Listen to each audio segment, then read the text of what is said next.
Sustainable Development Goals in Kenya. It will help us meet several of the targets, including goal number 1, no poverty, goal number 2, zero hunger, and goal number 10, reducing inequalities.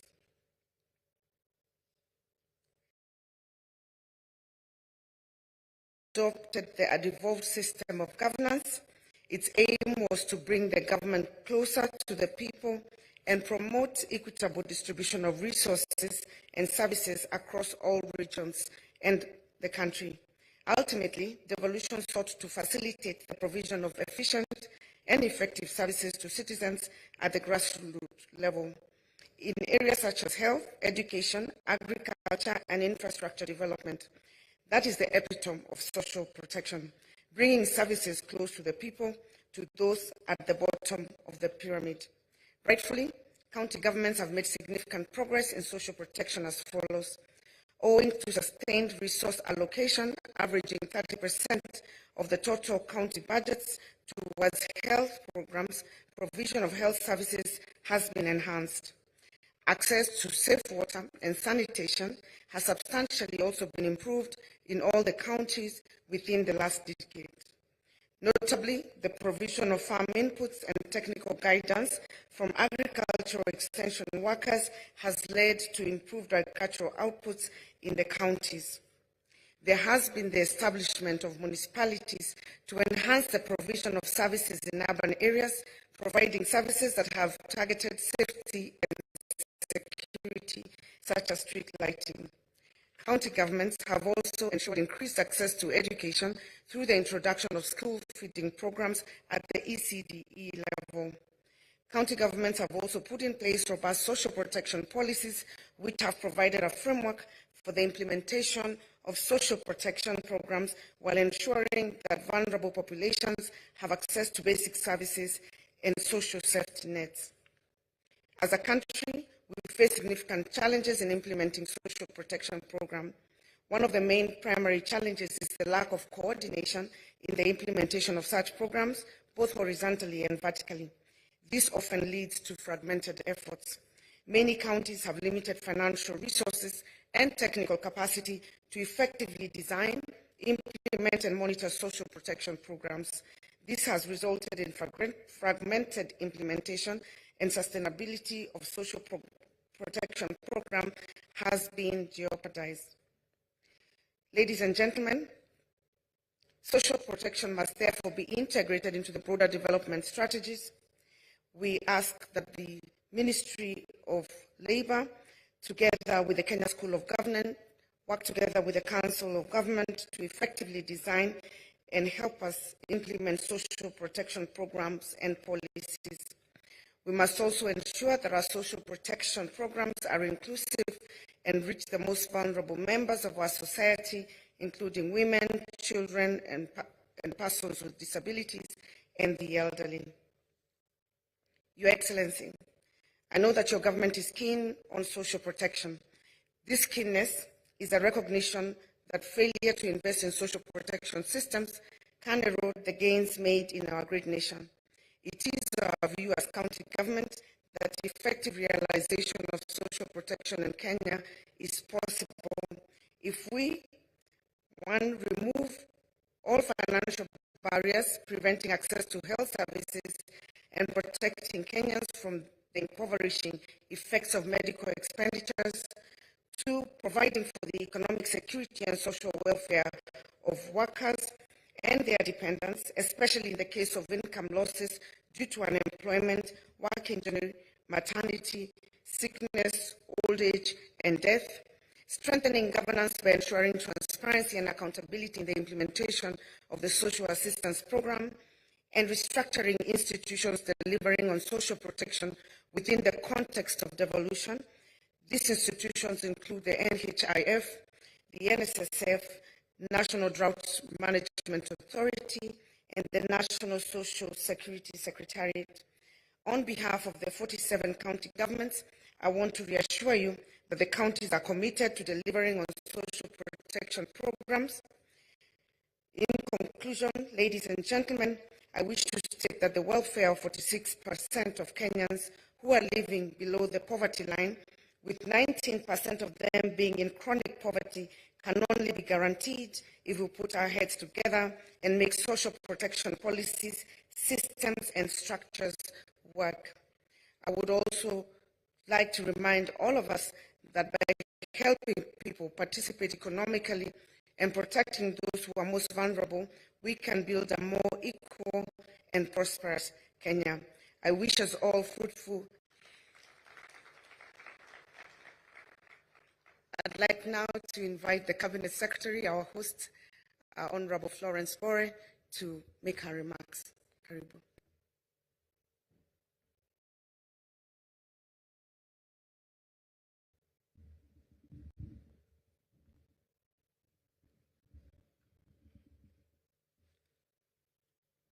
Your Excellency, Dr. William Samoei Ruto, the President of the Republic of Kenya and the Commander-in-Chief of the Kenya Defence Forces, CGH, Your Excellency, Honorable Rigathi Gachagua, the Deputy President of the Republic of Kenya, my colleague, Cabinet Secretary, Honorable Duale, CS Defence, Principal Secretaries present, Chairs of Committees of Parliament present, our social partners, COTU and FKE, the British High Commissioner, Ms. Jane Marriott, the UN Resident Coordinator, Dr. Steve Jackson, country representatives of World Bank, UNICEF, WFP, FAO, and UNHCR, conference delegates, ladies and gentlemen, good morning.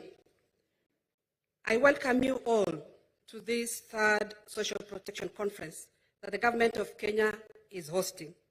This is a biennial event that brings together the social protection fraternity from within the country and across the globe. The purpose is to promote shared experiences and learning for improved social protection programming and increasing investments in the sector. In the words of the former US President Franklin Roosevelt, we are constructing a more inclusive society where no one is left behind. The objective of this conference is to promote the scale-up of integrated and adaptive social protection system aimed at addressing multiple vulnerabilities across human cycle risks. The theme is accelerating inclusive and integrated social protection system in Kenya. The strategies for expansion of coverage and improved shock responsiveness. You recall, Your Excellency, that in 2018, you also officially launched the Social Protection Week, whose theme was scaling up investments in social protection for the delivery of Kenya's Vision 2030 and achievement of sustainable development goals. Over the period, social protection sector has seen increased investments, including innovative interventions for vulnerable populations affected during the COVID-19 pandemic period. Your Excellency, the social sector has a population of about 20 million, comprising of children, older persons, and persons with disabilities who require social protection services.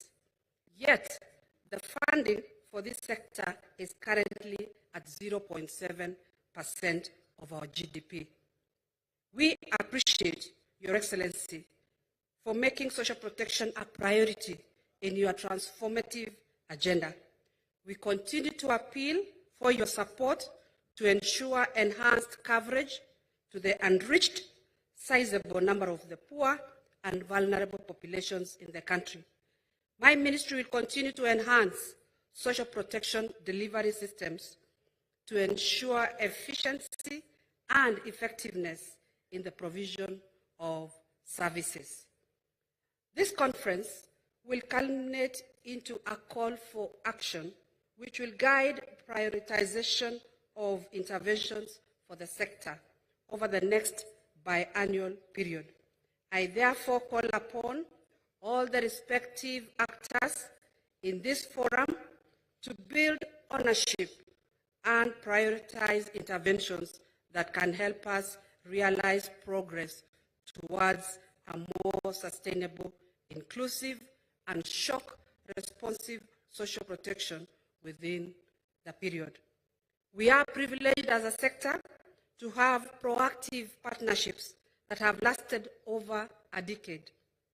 The partners present here today have supported us in various fronts, including social protection policy and legislative agenda, technical assistance to the improvement and strengthening of social protection systems, financing joint programs like this one, and also implementing targeted programs to the populations that are yet to be covered through government support.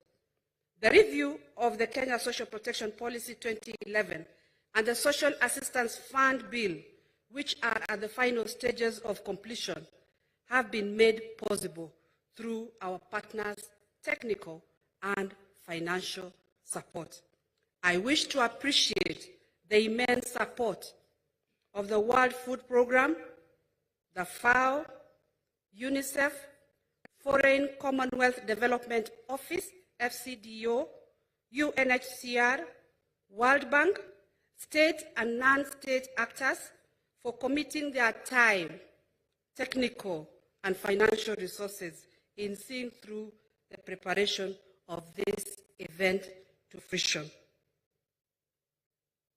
Mother Teresa, quote, she said, "Help one person at a time and always start with the person nearest to you." Your Excellency, social protection is about the bottom up, the people at the lowest point of the pyramid.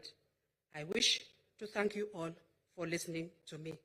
It is now my humble duty to welcome His Excellency, the Deputy President of the Republic of Kenya, Honorable Rigathi Gachagua. Karibu.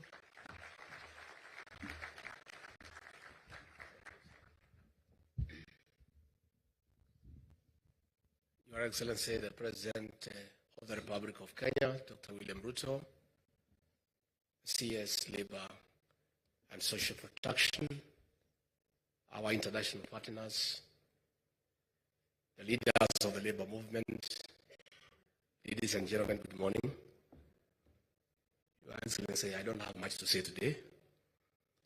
When Kenya is peaceful, business is uninterrupted, and Kenyans are busy, I don't have much to say.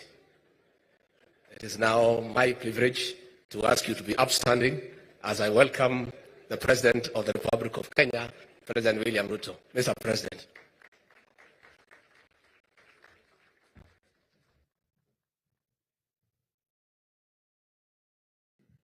Thank you very much. Please, let's take our seats. Asante sana.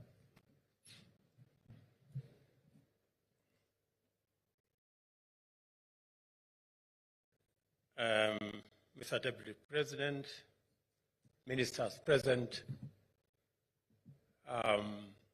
Permanent Secretaries present, the Chair of the Council of Governors, our development partners and social partners, distinguished participants, good morning. Today we begin a series of important events to mark a week whose significance is critical for the people of Kenya and essential to the government of Kenya. Our bottom-up economic transformation agenda stands on the foundation of creating sustainable capacities and viable opportunities for the empowerment of people at the bottom of the socio-economic pyramid. A unique feature of the bottom-up agenda, therefore, is that each pillar of our economic transformation is deeply embedded in commitments arising from Article 43 of the Constitution, which sets our economic and social rights as fundamental human rights. Our universal health coverage pillar, we are discharging our constitutional mandate to actualize every Kenyan's right to the highest attainable standard of health and to healthcare services. Similarly, the right to accessible and adequate housing, as well as reasonable standards of sanitation, are being realized through the affordable housing pillar of the plan for the bottom-up transformation. Additionally, our agro-industrial and food security pillar attends to the right of every Kenyan to be free from hunger and to have adequate food of acceptable standards. The right to clean, safe water is catered for through the irrigation and the water harvesting components of our agro-industry and food security, as well as the cross-cutting enablers of our plan. The right to social security, as already observed, forms the bedrock of the strategy and the foundation of our governing agenda. As such, it permeates every pillar and therefore affects interventions across sectors. The right to education must be observed robustly as a basic indicator of commitment to enhancing inclusion, effective participation, productivity of citizens, and transforming national competitiveness. This event, therefore, is important to all of us. I am delighted with the progress we are making in focusing transformational attention to the social sector, which is the backbone of sustainable social development.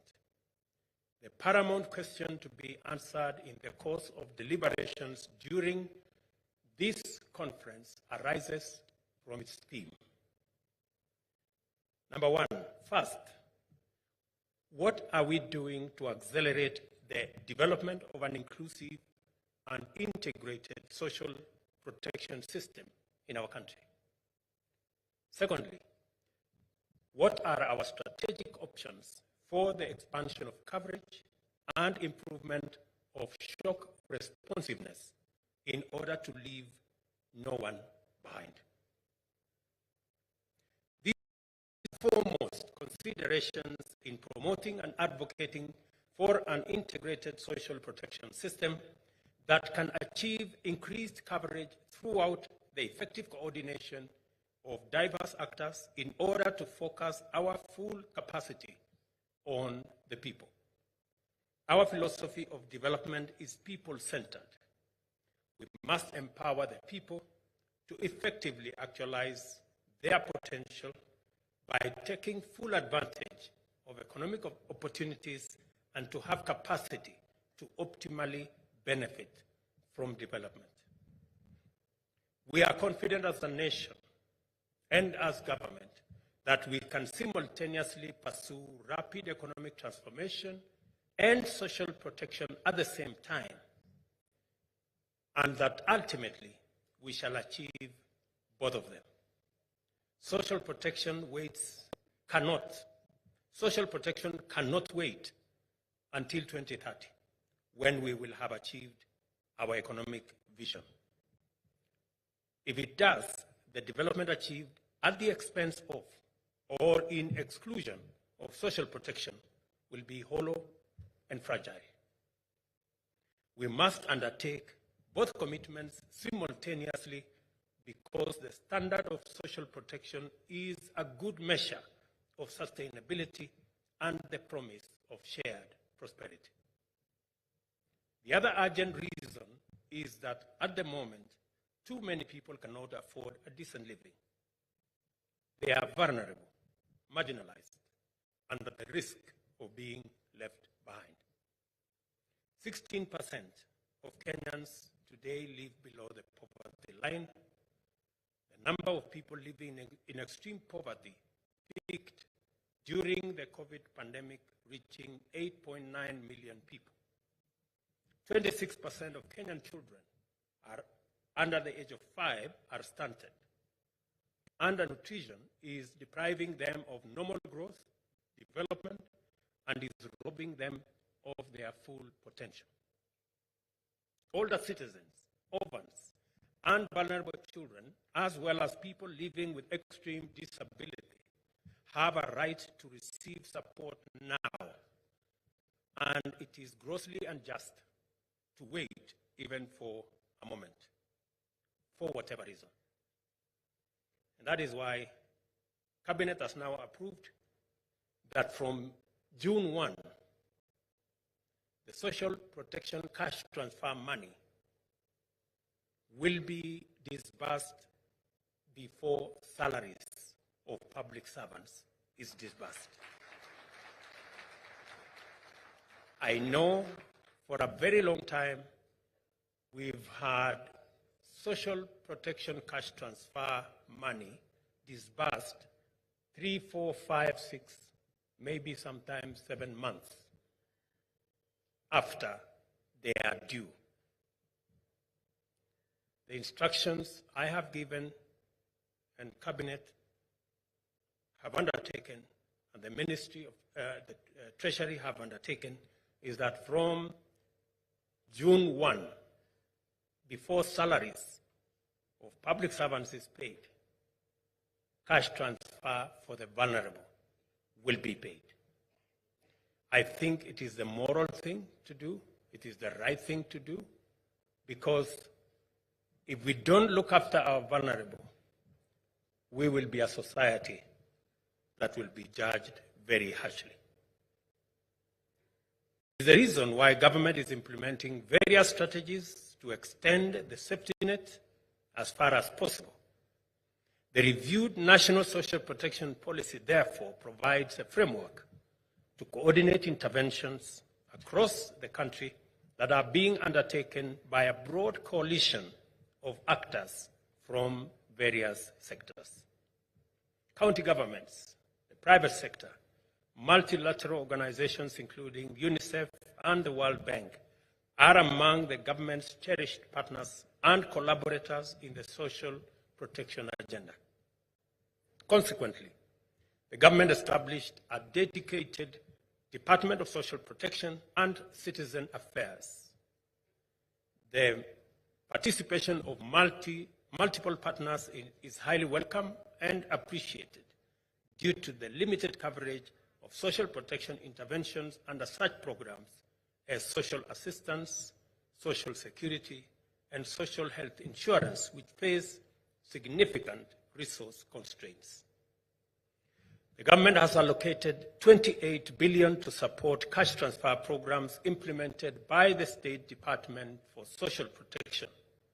These programs include older persons, orphans, and vulnerable children, persons with severe disabilities, the hunger safety net for poor and vulnerable households in the ASAL regions, and the Inua Jamii program.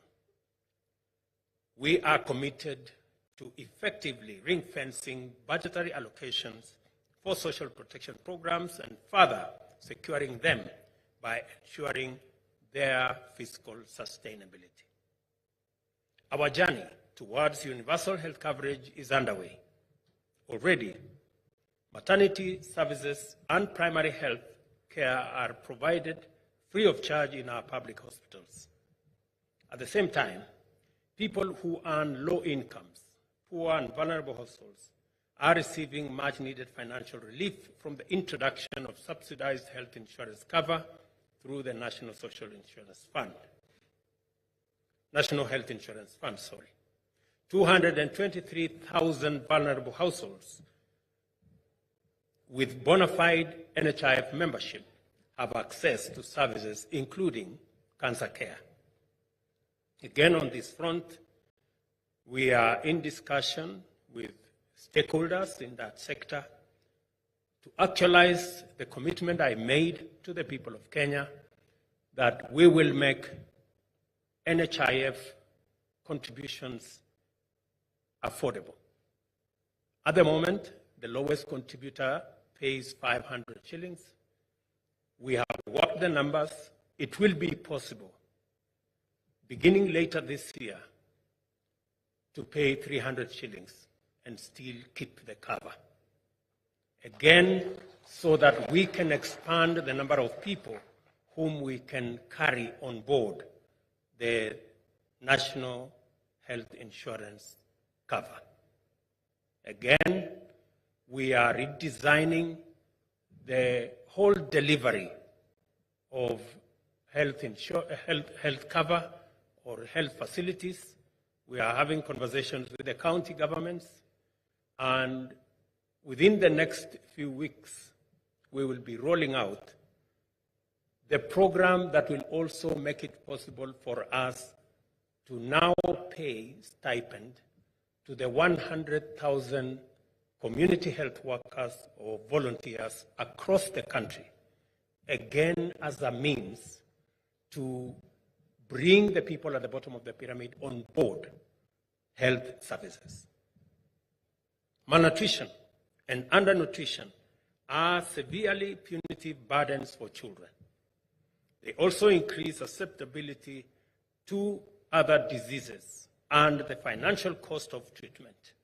In 2014, the cost of hunger survey estimated that costs associated with underweight children were 13.1 billion, while those associated with acute respiratory infections, acute diarrhea syndrome, fever, and malaria was approximately 800 million. To provide comprehensive protection for young children, the State Department of Health, Social Protection, Education, and Agriculture will strengthen their collaboration and coordination mechanisms to serve more vulnerable children and secure their present as well as their future. Again, to make sure that all our children attend school, I did make a commitment, and we are in discussion with the counties, that all our schools, especially in our informal settlements, in our arid and semi-arid areas that have challenges to access to food, we have undertaken that every county government that provides school feeding program, we are going to match the funds as national government so that we can get more and more of our children to access food in school. I appreciate on this account the partnership of UNICEF and the World Bank with the government in the nutrition improvement for children through cash and health education program, economic inclusion. Inclusion, as well as the Universal Child Benefit Program, which is being piloted in Kisumu, Embu, and Kajiado counties. Beyond tackling malnutrition, these interventions also address exclusion by increasing the social protection cover of the vulnerable and supporting their economic empowerment to enhance resilience. Traditionally, the youth, women, and persons living with disability face tremendous obstacles in accessing opportunities to participate in development that they have been virtually excluded from meaningful economic activity. The financial vehicle to deliver this inclusion and ignite vigorous economic activity among vulnerable and marginalized Kenyans is the Hustler Fund. And a lot has been said about the Hustler Fund. This is a fund that is now about 4 months old. We have disbursed 23 billion shillings through that fund. We have 7 million Kenyans who borrow regularly on that fund. And because we introduced a savings component, already 1.35 billion shillings has been saved by people borrowing as less as between 500 and 1,000 shillings. Recently, we included, even for those who do not want to borrow any money, we included a component in the last 1 month for those who just want to save. And already in the last 1 month, 7 million shillings has been saved on that platform. And I am encouraged that there are many Kenyans who are prepared to walk with us the journey of saving so that we can also reduce vulnerability to people and give them a chance to access resources when times are difficult. The financial other programs include the redesigned National Youth Service, and I will be making some statements about the National Youth Service and how we are going to redesign it. The Youth and Welfare Fund Enterprise Funds, as well as the National Fund for Persons with Disability. The youth access to government procurement opportunities, as well as the youth training and internship program, are also frameworks to facilitate the inclusion and empowerment of formerly neglected, yes, yet immensely critical demographics. Again, as I made a commitment earlier this week, the internship program that we intentionally wanted to bring all our graduating young people from all our institutions of higher learning, that we must find a transition mechanism for them so that, and should be funded by the government of Kenya, will also provide a safe landing for our young people coming out of college, and hopefully it becomes also an intervention in terms of ensuring that citizens are cushioned from vulnerabilities that come with looking for opportunities for work. Another exemplary and promising collaboration with our partners is the Kenya Social Economic Inclusion Project, involving the government and the World Bank, aimed at diversifying social protection programs and transitioning them from dependency on government funding into income generation. Through tested graduation models, these interventions are presently underway in Taita Taveta, Murang'a, Makueni, Marsabit, and Kisumu counties. We have made steady progress in inclusive education over the past 20 years, when free and compulsory primary education was inaugurated. Over the years, free day secondary has been introduced to complement it. We have now implemented 100% transition and established a pathway framework to anchor tertiary education with emphasis on technical and vocational education in our TVETs. TVET is going to provide much-needed skills and innovation to power Kenya's industrialization, enable it to grow into a technical and industrial powerhouse. Necessary engagements are also underway to ensure that government provides Kenyan learners with high-quality education that will equip them to become leaders of the knowledge economy who will turn the country into a globally competitive innovation hotspot. Although Kenya's social security industry is worth 1 trillion, it has low penetration at only 17%. Out of this, many are not saving enough for adequate income replacement. It is necessary to avoid foreseeable cyclical problems arising from a population that is deprived of financial cushion of savings.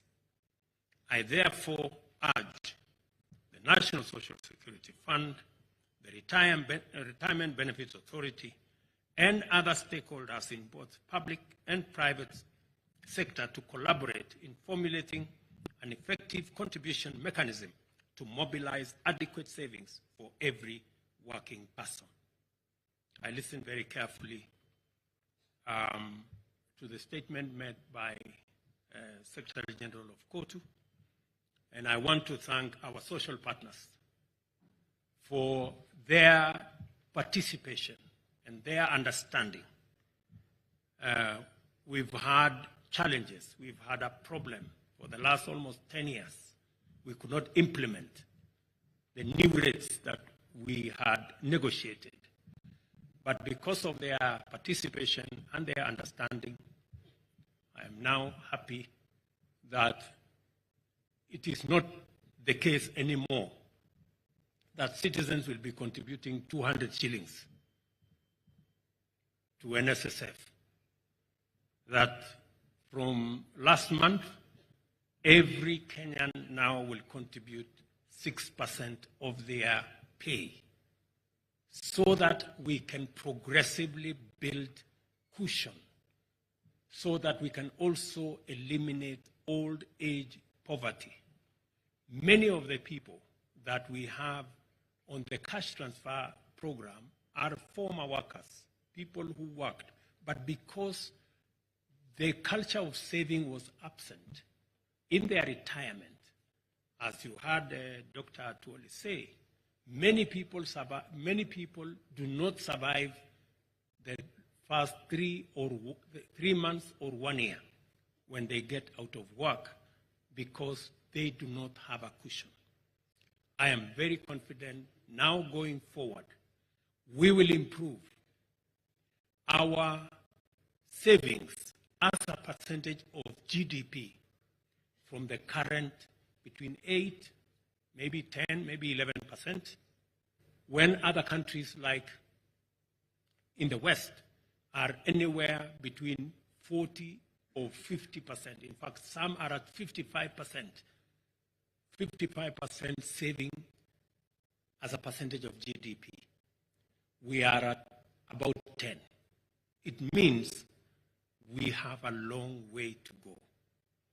I am very confident that with the awakening that savings is not a tax, savings is not a burden.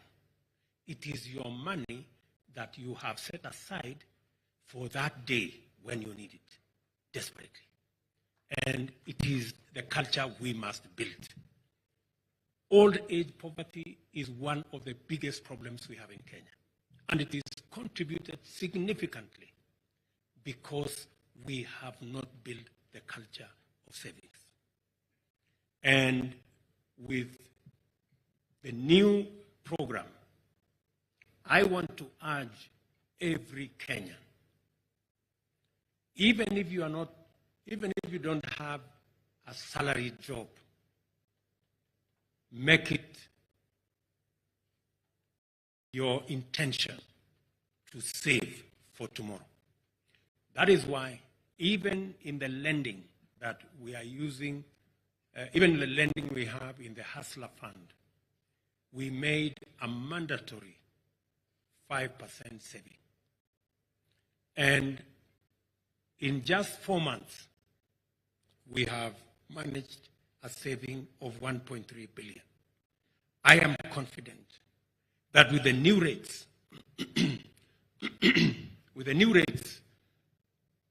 of our National Social Security Fund, we will be able to double the resources we have as savings in the next 8 or 9 years, to double what we have today.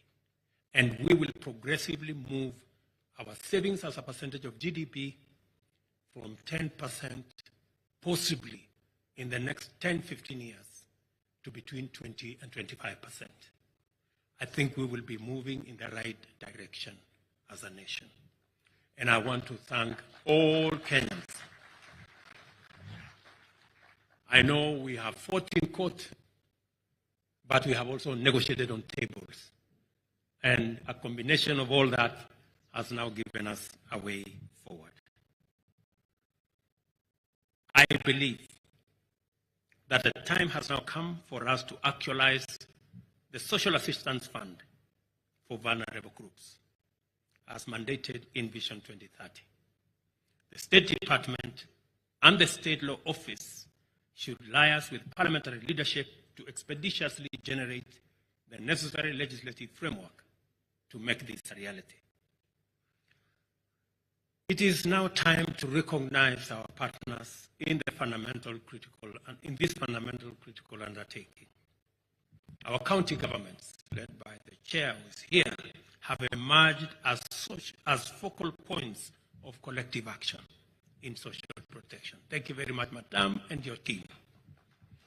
The World Bank, UNICEF, and the World Food Programme have been indefatigable and effective traditional partners of the government, as well as the International Labour Organization, Food and Agriculture Organization, the Foreign and Commonwealth Development Office, and the Save Children Fund. Many private sector entities have also contributed, especially under the Corporate Social Responsibility Framework. I want to very sincerely thank all our partners for their immense contribution to the success of social protection in Kenya. I encourage more participants and more partners to join in this noble undertaking and hasten our progress to full social protection cover in Kenya. As a means and an end of sustainable development, we are investing in the people through social protection to enable them participate in and benefit from the economic transformation of our nation. This requires collaboration. It requires building a bigger coalition of partners, of Kenyans, of private sector, of the public sector, all of us acting in concert so that we can actualize social protection as the mechanism of ensuring that no one is left behind. I now declare the Kenya Social Protection Conference and wish you very fruitful deliberations officially open. Thank you very much. God bless you, and God bless our great country. Asanteni sana.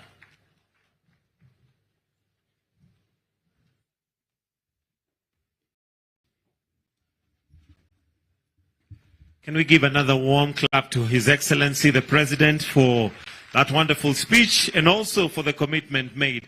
Your Excellency, with your permission at this point, as a sign of the commitment made, would like to request that you just sign the board there, which will remain as a clear sign of the commitment that has now been made in this regard. We'll also request that the British High Commissioner to Kenya, Madam Jane Marriott, also append her signature there, and also Dr. Kitty, who is the Roland Co-Director, Center for Social Protection Institute of Development Studies, starting with His Excellency the President, then will be followed by by British High Commissioner to Kenya, Madam Jane Marriott. Then finally, we'll also have Dr. Kitty, who's going to sign and append their signature there as a significant sign of a commitment that has now been made regarding social protection. And that beautiful, wonderful signature right there by His Excellency, the President. Thank you very much, Your Excellency. If we can also have Dr. Kitty also append her signature. Do we have Madam Marriott still in the house? Oh, she's left. Okay.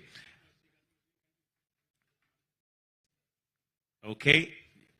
Wonderful. We can also give a round of applause for that. Thank you very much. And the last thing we'd like to do, Your Excellency, with your permission,